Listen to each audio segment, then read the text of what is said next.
You're listening to the Love Over Addiction podcast.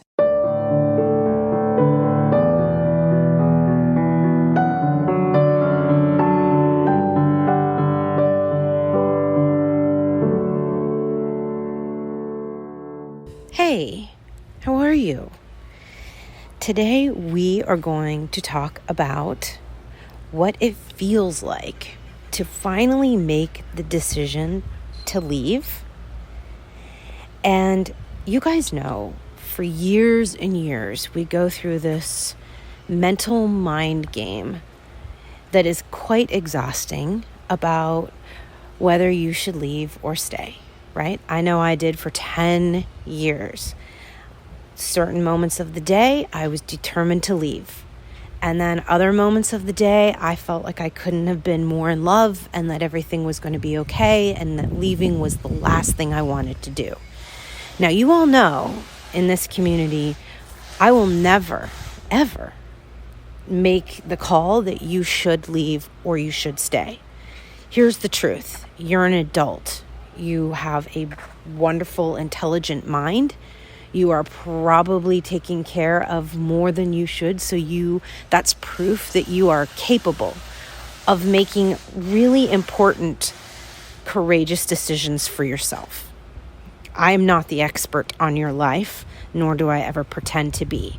What I am here to do is to remind you that you have choices, that you can always exercise your right to choose whether to stay or to leave, and that there is no single answer that is correct for everyone. And also, it is completely okay for you to, some moments, think that you are ready to leave. And then in some moments, change your mind and think you want to stay. It is okay. The truth is, if you love someone struggling with addiction and you are in a relationship with them, a partnership, then you are on a roller coaster ride that is very, very unique. It's not like other roller coaster rides like marriages or relationships. It's a unique ride, and there are way more ups and downs. It goes a lot faster than traditional relationships. There's a lot of unknown curves where you cannot see ahead. And there are many times where we are riding this roller coaster where we want to get off. But we also kind of love the thrill of it.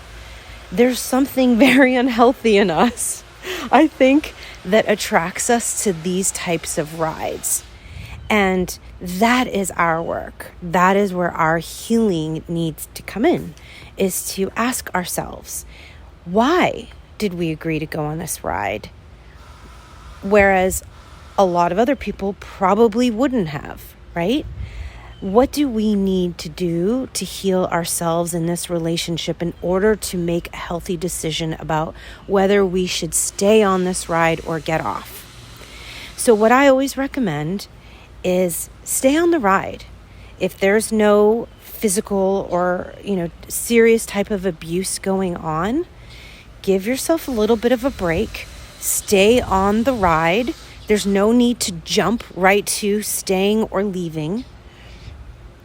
And let's focus on you. Let's focus on your work so that you can make a really happy, healthy decision that's right for you. That's the goal. It's not to get them sober. It's not to help them learn to love you better. It's not to help them take more responsibility or tell the truth. All of those very frustrating qualities that we wish our loved ones would have, which is honesty and being responsible and learning to love tenderly and thoughtfully. All those things that we sit there and say, if they only did those things, then we would be okay. Those things that we so badly crave and want, and we should badly want and crave those things. Those are necessary things, right? It's okay for you to want those very important qualities in a relationship because that's what makes a healthy relationship. but you cannot get them from somebody who is not willing to give them. You cannot get honesty from someone who conveniently likes to lie. You cannot get a responsible partner with somebody who chooses drugs and alcohol over you, over the responsibility of daily life. So I can't help you in that area. And really, truly, nobody can. There's no therapist or person out there that can influence your loved one unless they're working directly with your loved one. And your loved one has to be willing to tell the truth in order to get the help they need. And as you and I know, when you love someone struggling with addiction, the truth doesn't normally coincide with addiction. I've very rarely met somebody, actually, now that I think about it, and I've been doing this for over 10 years, I've never met anybody who is in love with somebody that struggles with addiction that would say, oh yeah, they 100% of tell the truth all of the time. So what can we do? Are we powerless over this addiction? Do we just throw our hands up in the air and say, there's nothing I can do. I'm stuck. I'm sticky. I can't get out of this situation. I'm helpless. Absolutely not. We are not helpless. Actually, we're the farthest thing from helpless because we're not the ones struggling with addiction. We're not the ones that have a disease. Whether we were born with it or not makes no difference. This morphs into a neurological disease. And we aren't the ones struggling with that. Our brains are completely intact. So that makes us very powerful people. That actually makes us the most powerful people in this relationship dynamic. Because we aren't dependent on a liquid or a substance in order to, quote, get through the day, right? We don't have those medical dependencies and medical needs in order to get better. So we are very, very powerful human beings in this dichotomy. And what we need to do is recognize our power and work on just ourselves. We need to let go of the idea, the possibility that they will get sober. You don't know if they're going to get sober or not. You have no idea. That's the truth, and neither do I. And probably they don't either. Nobody quite knows what's in the future as far as the addiction is concerned. But what you do know, what you can sit there and say is, okay, I can map out the next 5 years based on the fact that they might not get sober. That's what you can map out. You can map out your life. You can map out your income. You can map out your parenting choices. You can map out your career choices, your physical choices, your spirituality. You have tons of control over all the areas other than sobriety, which I find incredibly liberating. I mean, if you think about it, the only area you don't have control over, you don't get any choice in, is sobriety. Every other area, you get a choice, you get control, you get a say, you get a vote, right? So when you're sitting there going back and forth on whether you should leave and whether you should stay, oftentimes our feelings about leaving or staying coincide with whether they are sober or not. If they are sober, oftentimes we sit there and go, this is it. I can't imagine my life without them. I love them so much. Look at this. Whatever personality trait you love about them, it seems to amplify even more when they're sober, right? So if they were funny and you loved how funny they were or how charming they are, when they are sober, all of a sudden they seem funnier or even more charming, correct? And so we tend to fall completely back in love. And then when they break their sobriety and they start becoming abusive or drunk or irresponsible or hurtful, vindictive, you are like, that's it. I can't do this anymore. I genuinely cannot imagine myself doing this long term. I'm at my breaking point. I do not know how I'm going to do this tomorrow. And trust me, I understand exactly how you feel. And it's maddening. It can make you feel like you're going crazy. You're not going crazy. This is the whole thing about loving someone with addiction. This is part of the package deal. So how do we stop this, right? Well, we had lots of episodes that go into much more detail about how to stop yourself from feeling crazy. But one of the ways that you stop is you start focusing on yourself. You quit getting distracted by their shenanigans. You stay in your lane and you concentrate on all the things that you can control in your life. What time are you waking up? What are you doing to make you happy? How are you exercising? What are you doing with your kids? Are you living in the neighborhood you want to live in, or do you need to move somewhere else? What's your goals for your work? What's your goals spiritually? Do you have a sense of support group and a community? Are you doing anything fun in your life? These are all things that you should be asking yourself, because they have absolutely nothing to do with your loved one. You can do everything I just mentioned, whether they're sleeping in and hanging with a hangover or not. You can go on that vacation by yourself or with another friend. You can sit there and say, you know what, I'm going to join a gym and I'm going to go. Or I'm going to move my kid to another school because this school isn't working out. None of these things have any dependency on your partner, because you are the sober, responsible one. Now, if you get to a point, like I did, where you sat there and say, this is it, I cannot do this anymore. I've reached a point where I know for certain that I need to leave. And that could be you. And trust me, you will know when you know that there is no point of return. You will fall out of love with them. And maybe you won't even fall out of love with them, but you'll fall in love with yourself.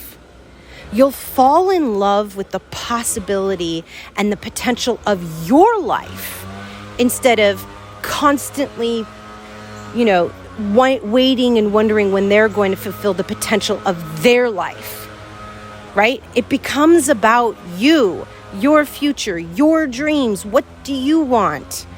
It's a very incredibly freeing and also terrifying feeling. And I'm going to talk about that today because a lot of you guys are probably really curious. What does it feel like to leave? I'm so scared of being by myself. I'm so scared that nobody else will ever fall in love with me. I'm so scared that financially, I'm so scared that my kids will hate me. I don't even know what to begin with about dating again. We're going to talk about that today because here's what I can tell you for sure is that once you make the decision to leave, and honestly, when you make it, when it finally hits you that you should leave, it doesn't actually feel like a decision anymore. It feels like the decision was made for you and you have no choice but to leave. That's what I can say. It's like a conviction so deep down. Maybe it's the scales are removed from your eyes. Maybe it's more along the lines of someone introduces you or has an intervention with you to say, hey, you're better than this. I know that happened with my therapist where she sat me down and said, Michelle, come on, you've got this. You got to go. You're ready. You're stronger than you think you are. Somehow, all of a sudden, staying feels like the least loving act of kindness to yourself. That's what I can say. I can say that for sure that when you are ready to leave, leaving seems like the most loving act for you. It feels like the greatest, most courageous act of self-care. And staying feels like death, like a slow torture, like a almost like you're turning your back on you, right? It feels like death by a million paper cuts. It's so disappointing to stay with somebody when you know you should leave, that a part of you slowly starts to die. And you wake up one day and you just feel numb and dead inside. And all of a sudden you forget what you ever wanted. And you lost your opinion on things. And you feel blah. You drive from one point to another and you don't remember how you got there. Every day just sort of feels the same with no purpose and no point. And so that is why I think when we are ready to leave, it just feels like such a betrayal to stay. A betrayal to ourselves, our truest self. And so we leave, even though the odds are completely stacked against us. I have a friend who is having a baby, and they waited for a while, him and his partner. And I said, congratulations, this is terrific. I'm so happy for you.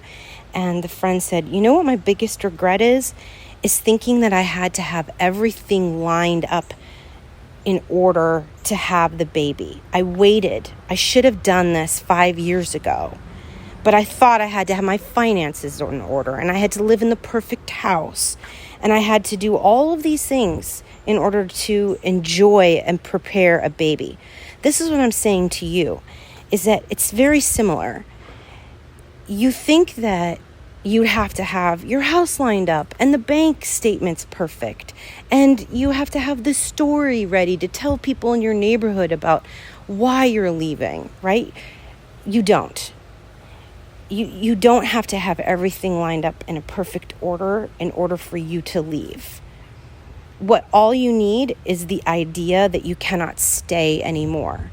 And, big and, capital A-N-D, you need to be willing to investigate. Curiosity is what's going to carry you through to the end of the divorce.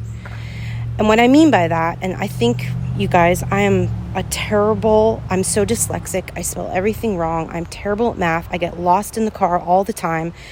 I'm too blunt. I should, soften things up when I speak, and I'm really bad at small talk.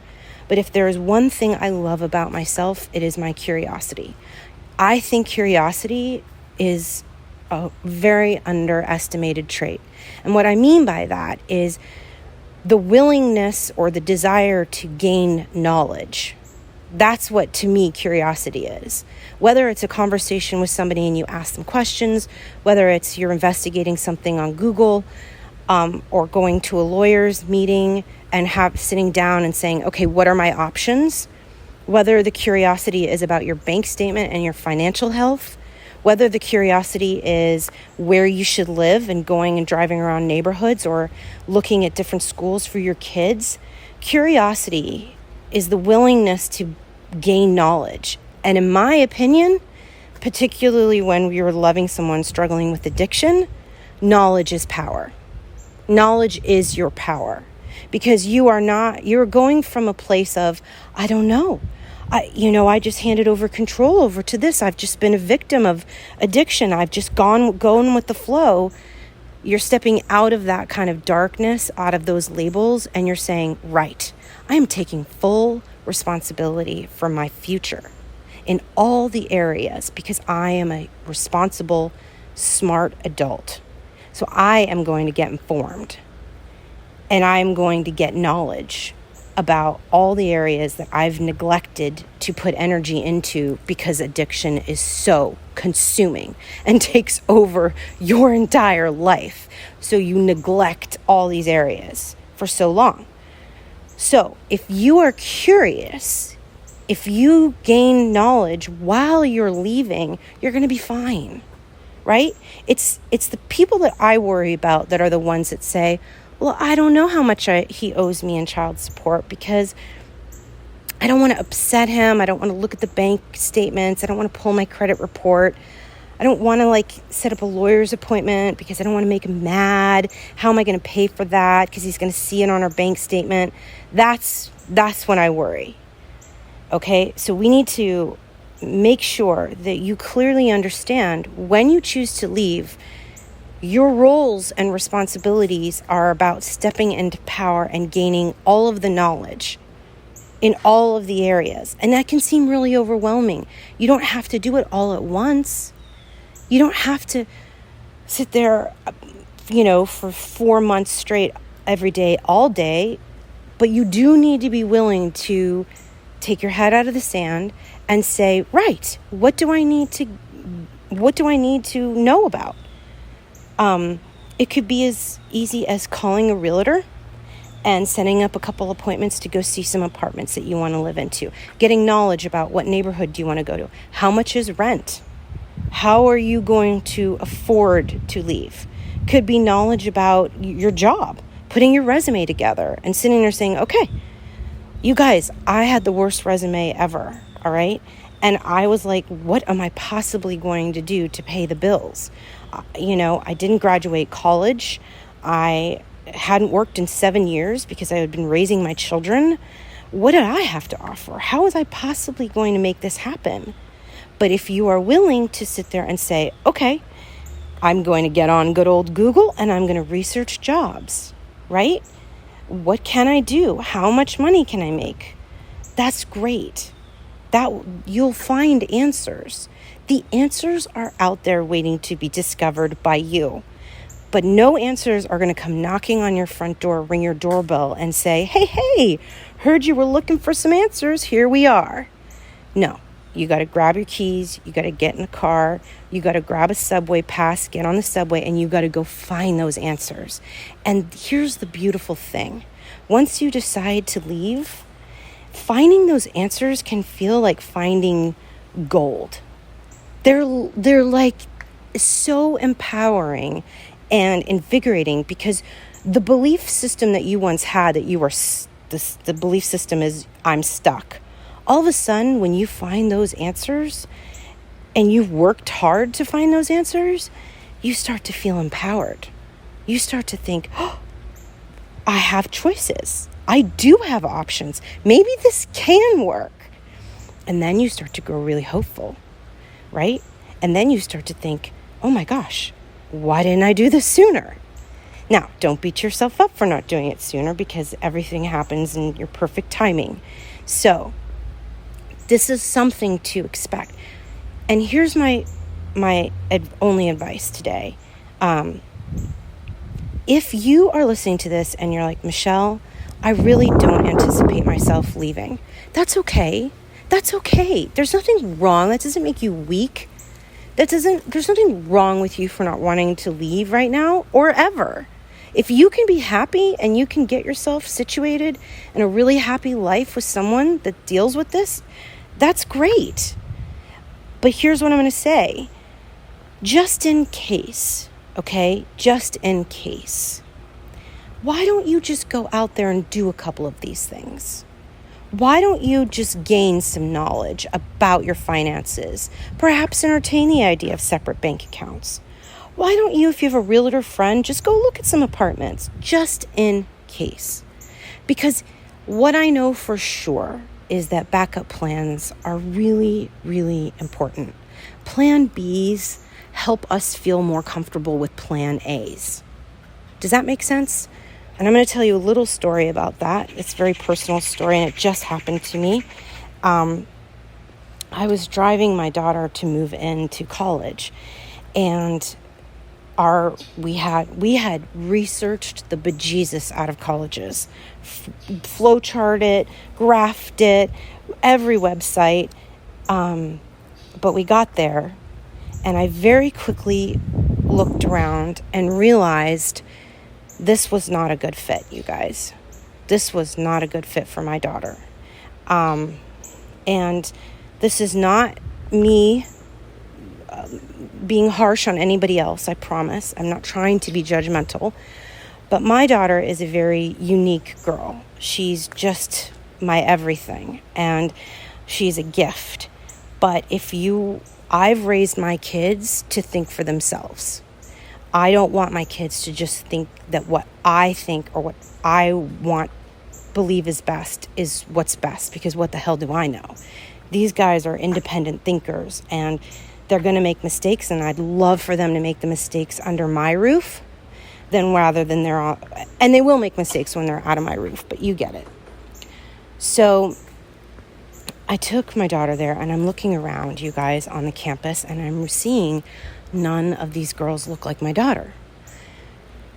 I guess I live in a little bit of a bubble, but apparently the look on the street for young girls are crop tops and shorts and a certain hairstyle and a certain, all these things. There's a uniform that 18-year-old girls, 20-year-old girls are wearing. And I was unaware of that. So we get there, and I'm looking around, and I'm seeing all of these young girls that frankly look a lot like, most of them look like they have eating disorders. And I'm looking at my daughter going, oh my gosh, who is she going to be friends with? There's nobody on this campus.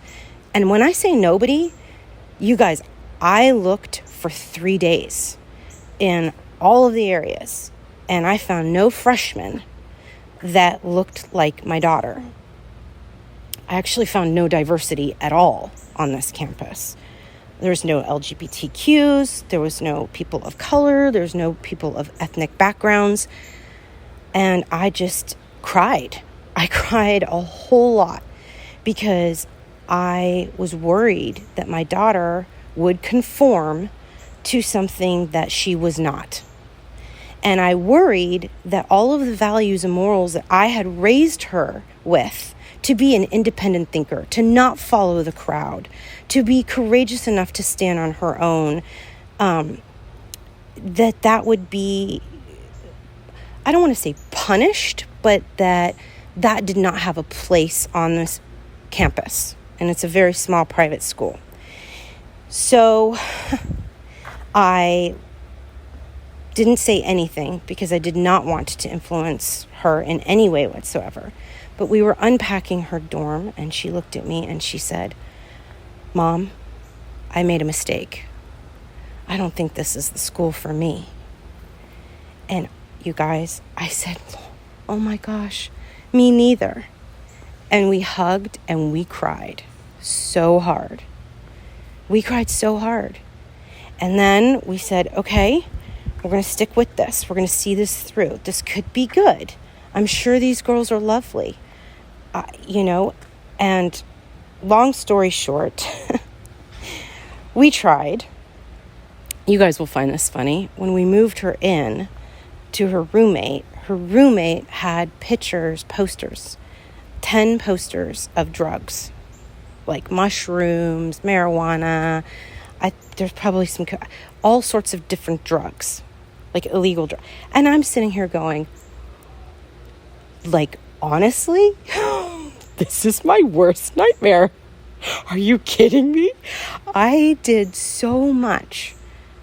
I went through so much to remove my daughter, to get her away from drugs, of a home to get her. I paid the price so hard to get her away from a home with drugs.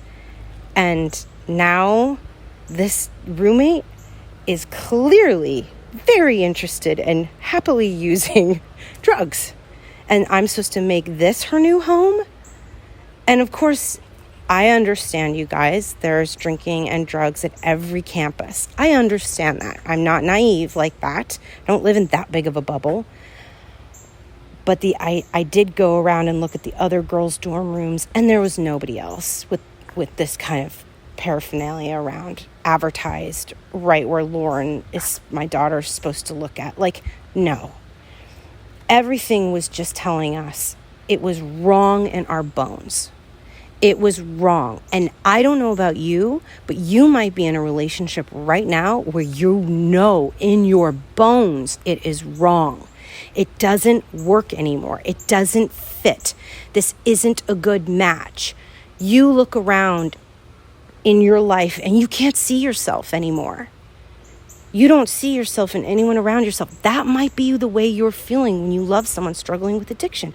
You might be sitting here going, this is wrong. It feels from the top of my head to the tips of my toes wrong. It's almost like you have just an allergic reaction, right? That is how I felt at this campus, and that is how my daughter felt. And we called her dad, and who's very logical and very wise and very calming, and back at home taking care of the other kids, and said, this just feels wrong. This is not our place. This is not her place. And I don't think I can leave with her, leaving her in a sea of these girls that don't represent what my daughter's about. My daughter's very passionate about being drug and alcohol free. She's very passionate about her, I don't want to say lack of style, but like her individual style, right? That her lack of style of everybody else's style, if that makes sense. I just couldn't leave her there. And she didn't want me, and she would have persevered unless I had given her permission to leave.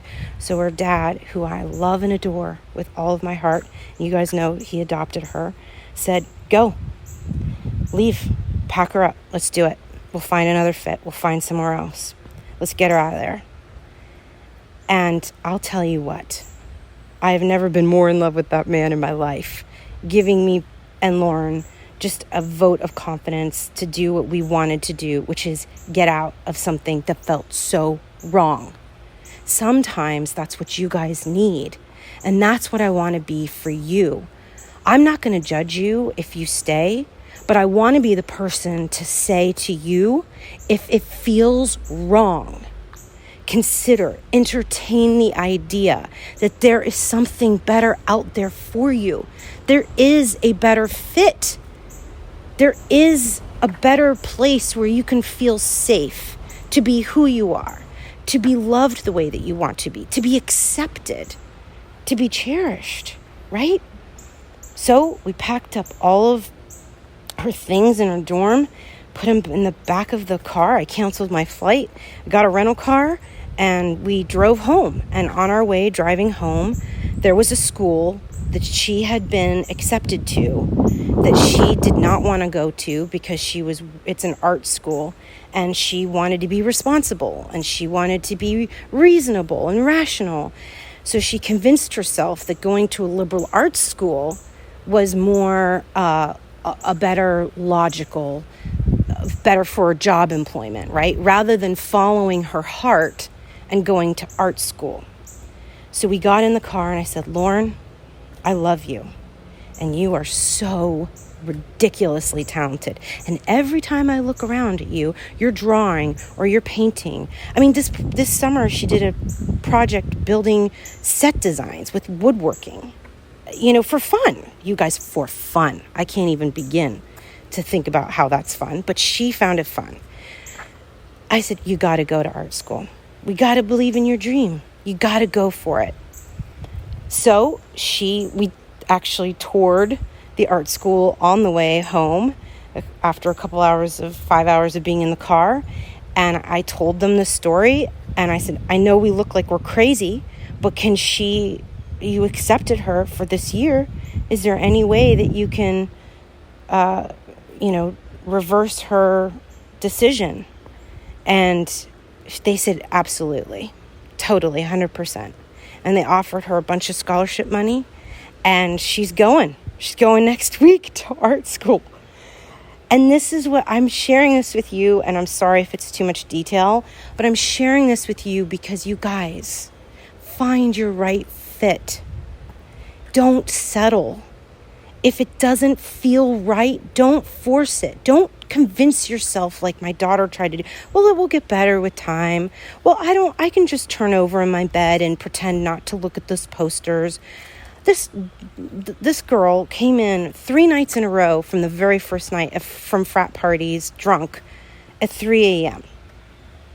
Why do I want my daughter If that makes her amazingly triggered and uncomfortable, why would I want that living with? Bless her heart. I'm not judging the roommate. You do you, boo, right? Like, go for it. You do you. But for our family, for my kid, for me, we got to make decisions. And you guys, look at yourself. It doesn't matter what your mom says. It doesn't matter what your neighbor's doing or what your best friend thinks is best for you. Look at yourself and go, what do I want? And do I believe in myself enough to make that happen? Am I going to back myself? Right?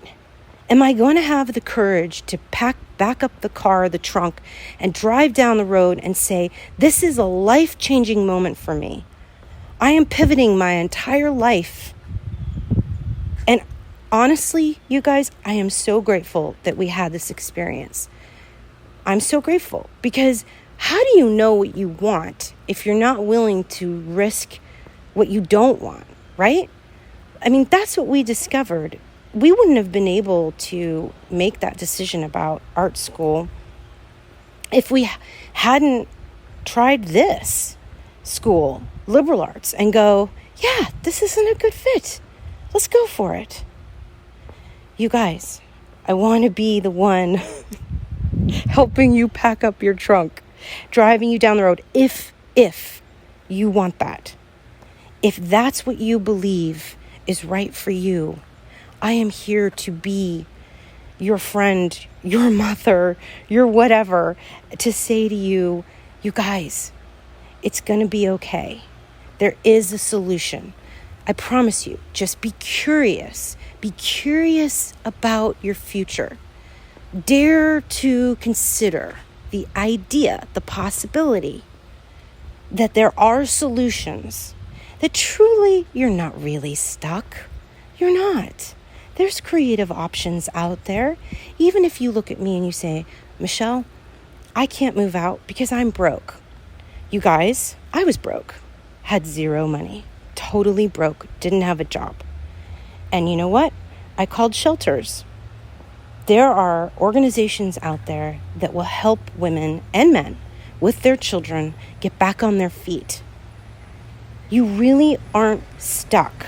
You just need to be curious, willing to find solutions, and I've got your back.